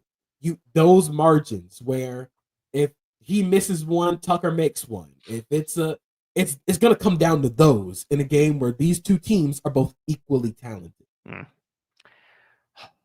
I didn't even think about the kicking piece until literally right now, and I should have. Yeah, both. And what's funny is Tucker missed multiple kicks. I think the last time they played in the playoffs in Buffalo in that divisional round, which was at that time was even more unheard of for Tucker, who didn't miss anything. Yeah, there might be some cold and some wind. Do we get some snow? How does that affect each kicker? Do we see more?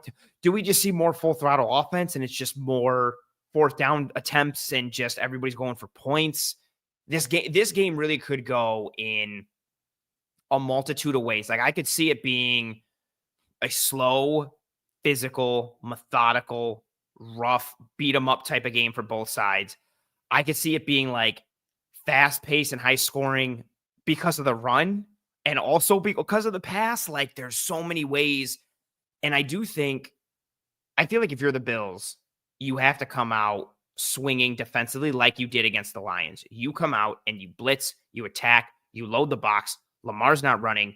Henry's not running. We're gapping out every which way we can because unfortunately we don't have enough guys who are winning individually up front. So we gap out and we take our chances that, okay, is Rashad Bateman going to beat Douglas or Benford regularly? Is whoever wide receiver number 2 is, are they beating our other corner regularly? You know, what are we doing from that perspective? And just mash and beat them up. You have to. And then the Ravens on the similar aspect, yeah, like your running back run game is not beating us, Buffalo Bills. So Allen's got to put the cape on. Can he put the cape on? Oh, the MVP cover. There's so many things to talk about here. I'm very interested for this game, obviously, for a multitude of reasons. And then again, all within the backdrop of, does the winner have to go to Arrowhead? They might play the best game of the season, and it all will just be Yes. for naught because you have to go to Kansas City, and they will turn that game into. I hate to say it because they're like the Patriots, where every game you gotta go. It's like, oh, we had a great game. You gotta go to Foxborough.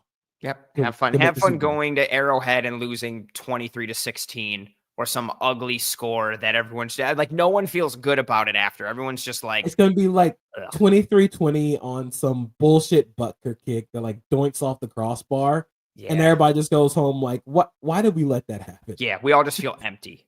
We just feel like, gross. And you know what's funny is I was running through all these games, like how they beat the Bucs this year, how they beat the Falcons, like the victory against the Broncos, like all the victory against the Bengals, like all these games that were just so like blah, but they just keep winning. And then they've looked better down the stretch. Yeah, to your point, this could be the game of the year, and you could win the game of the year just to have to go to Arrowhead and like potentially lose. Like it's just like that's tough. Like I don't know how else to describe it. Like I feel for whoever wins this game, because you know that they're gonna have to go and play once again the game of their life. And it's just like, man, you have to empty the clip in this game and then empty the clip in the next game after that, because the Chiefs are absolutely going to bring it. You have to, empty the clip and then quickly reload and empty again. Like, I hope you have like a high capacity mag or something and you're just ready to fire them off. Yeah, this game, oh man, yeah, I'm pumped for this. Any final thoughts or words of wisdom, anything else that you have left in the clip that you want to empty out before we start to wind down here? So one of my final thoughts is, again, surrounding special teams and field position, specifically in this game. The special teams for both these units have to try and flip the field. This is going to be a big game in terms of making them have sustained long drives. And that's something that the Bills and the Ravens both did really well in the wild card round. I think they both have played drives of like 13 plays that ended in touchdowns. They're able to have those sustained drives. So whichever special teams gets the first big like return, like maybe it's Keaton Mitchell has been doing returns for Baltimore. It's been a lot of Tylan Wallace, Wallace very quietly been pretty good as a returner. Like he had I think he had a game-winning return last year. Yes, he did. Good call. Yep. And he is a really good punt returner. So I wonder if this game is going to be a lot of, like we saw last week, Khalil Shakir punt returns. Is this going to be a Shakir punt return game? It's going to be, because Codrington wasn't playing, but is this going to be Shakir as a punt returner? And I think you actually want to do that because I think he offers a little bit more like wiggle. So maybe we see a little more Khalil Shakir in special teams. So it's just those kind of little things. And then, like you always talk about, it's the game script. I wonder if whoever gets the ball first, are they going to take the ball? Yeah, that's a good call. I know you run the risk of giving them the ball to start the second half, but getting out to a lead early might be bigger than that. Fair. Yeah, that matters a ton. I've thought of that so much with this Bills team this year. Like the Bills being up 7-0 changes. It sounds so small, but changes so much versus being down 3-0 or especially 7 on the other end, especially going against this offense and vice versa on both sides. Yeah, honestly, you could just do game script as a topic or a show in and of itself and all the aspects that go with it. I think, yeah, that was very well said to kind of wrap things up. I'm also too I wonder how much do the Bills tweak the Bills at the end of the day, for better, for worse, defensively, are always who they are. Like, what they're going to be, like this 4 down, over front, nickel, light box, one gap, penetrating upfield. And we've seen teams take advantage of it. We've also seen the Bills adjust well and course correct out of it. So do the Bills tweak anything? Do they adjust fast enough and good enough? Do they not? Do the Ravens do something different? There's so much of this game will be not decided by, but dependent upon like the first quarter or those first couple of drives. How many drives do each team get? How do they move the ball or not move the ball? And then we get into the chess match of we know what you know, and you know that we know that you know what we know. And it's just, okay, who's doing what? And there's because they both play similarly and have that similar like ideological approach to the game. Man, I'm so like crazy hype. And also, I hate that it's the Sunday night technically. Like, I don't want to wait just give me. I was hoping it was gonna be like the Saturday night game, but I knew I was like, no, they're gonna make this game like wrap up the week. I figured, which is cool, but also I don't want to wait. Like, it kind of goes into the Kansas City aspect of it as well. You're already gonna know by Sunday night. You will know either if you have to go to Arrowhead to play or if you get a home game in the AFC Championship, which is massive for both teams. Imagine that even like amping it up a little bit more too. If KC loses to Houston and you go into this game knowing like, sweet, if we win this, we get Houston at home, whoever it is, Baltimore or Buffalo. Yeah, does that add any more? Like, if this game needed any more fuel or emotion to it, like it's already like do or die Final Four in the conference, but does that add any more? Man, this is going to be an awesome game. It's so fun. It's always amazing. Yeah, I can't wait I'm going to be diving into more Bills and Ravens tape as we go forward and then dissecting the tape after. Yeah, I hope this lives up to it and it's not like 13-7 and it's like ugly and terrible. I hope we get the game that we were supposed to get week 4. Yes, which would be like nice. This game should be the game that we were supposed to get early in the season, but the Bills defense was just injured to all hell. Yes. So this should hopefully be like the game of the year. Oh, I'm very pumped for it. I know you are as well. I know the folks in the chat are. I'm very glad that you were able to join me and I could have this conversation with you. I was pumped. This is arguably the game of the year. It's the most important game of the year for both teams because it could be the last game of the year it will be the last game of the year for one of them. But JP, you were awesome as always. In case people don't know who you are, even though they should, because you're essentially a co-host at this point with how many times you've been on the show, tell everybody who you are, what you do, where they can find you, all that stuff. I am the football writer at SB Nation. Wherever there's football being played, you'll probably find me there. That means college, NFL draft stuff. Wherever there's football being played. I mean, Adrian Peterson Jr. is running around in 8th grade. Is that a thing? That's a thing. He is class so old. 2030 Adrian Peterson Jr., which I feel so old. I feel ancient. But establish the fun. Every Wednesday, football is fun, and we're establishing that. There's going to be a lot of cool nuggets about this game, about every game from the divisional round. I wrote about every game from Wild Card Weekend, and a lot of the stuff that I wrote ended up actually happening, so I think that's pretty cool.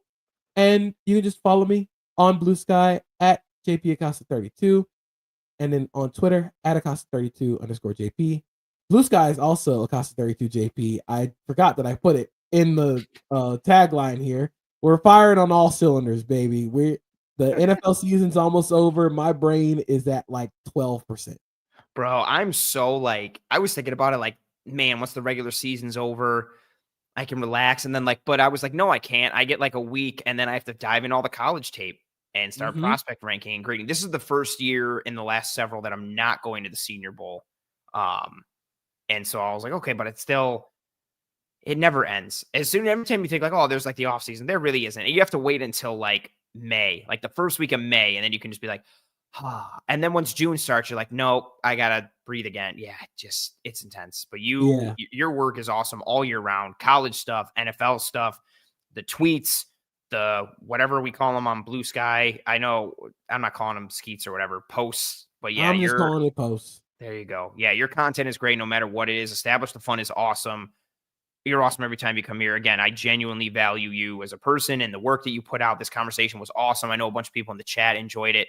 Yeah, you were absolutely tremendous as always. I will DM you after this, as is tradition, to sing your praises once again and thank you, even though I'm doing the exact same thing here. I appreciate you. Enjoy the rest of your Tuesday. You're awesome. Thank you very much. Always. Great. Thank you for having me. Later.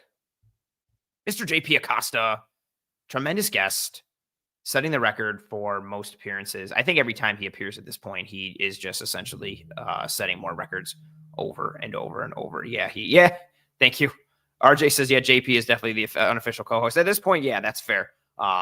Good point from your Lou Chains. JP is a phenomenal follow on the Matter platform. Yeah, he's awesome. It's just objective football analysis, film, stats. He covers a multitude of topics and runs the gamut in every way, shape, or form. Yeah, he's awesome. Yeah, I was pumped to be able to have him for this episode. Who knows, if the Bills advance, maybe.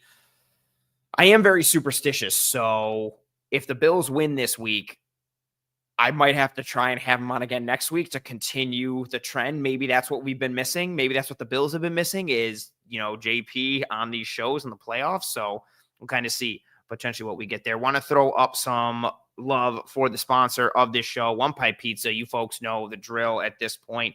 The best pizza in very, very well said, Lou. Lou says I'm not superstitious, but I am a little stitious. Absolutely.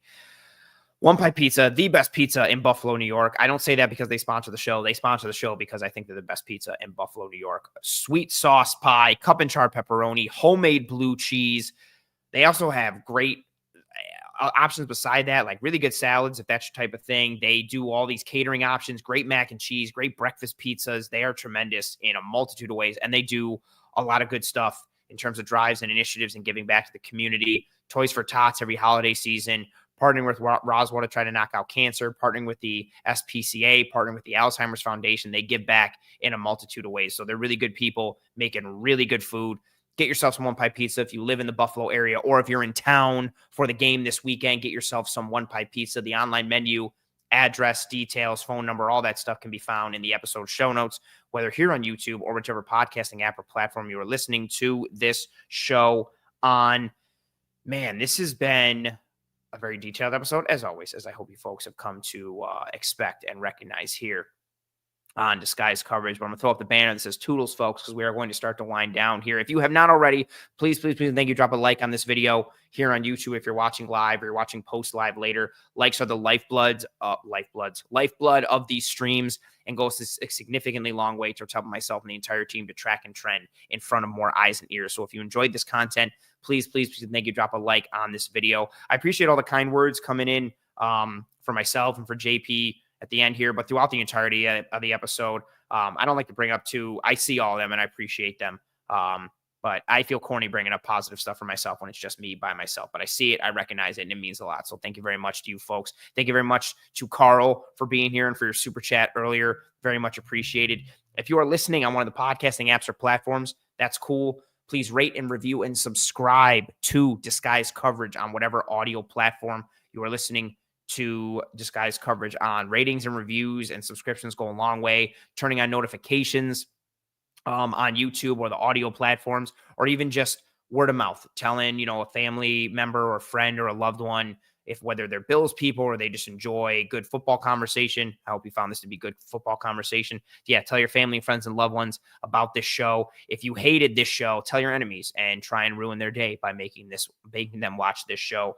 Check out all the other content on the Cover One channel. We have you covered pretty much every single day of the week with various levels of Bills content in a variety of forms. Enjoy the rest of your Tuesday night. I appreciate you folks in whatever form or fashion your support comes in. Myself and Eric will be diving into the film room on Wednesday, January 15th of this week. So if you're watching live or post live here on Tuesday or early on January 15th, we'll be dropping that episode tomorrow on the 15th. And yeah, if you're going to game this weekend, have a good time. Be safe. party responsibly, table jump responsibly, all that kind of stuff. Enjoy your weekend, folks. Enjoy the rest of your Tuesday. Enjoy the rest of your week. I hope you and your family and friends and loved ones are all doing well and staying safe. Be kind to one another. Take care of one another. Stay calm. Trust the process. Godspeed. I will see you in the film room or next Tuesday, 9 p.m. Eastern, for another episode of Disguise Coverage. But until then, I appreciate you folks more than you know. Thank you for tuning into this episode in whatever way that you did. Godspeed. And as always, go Bills.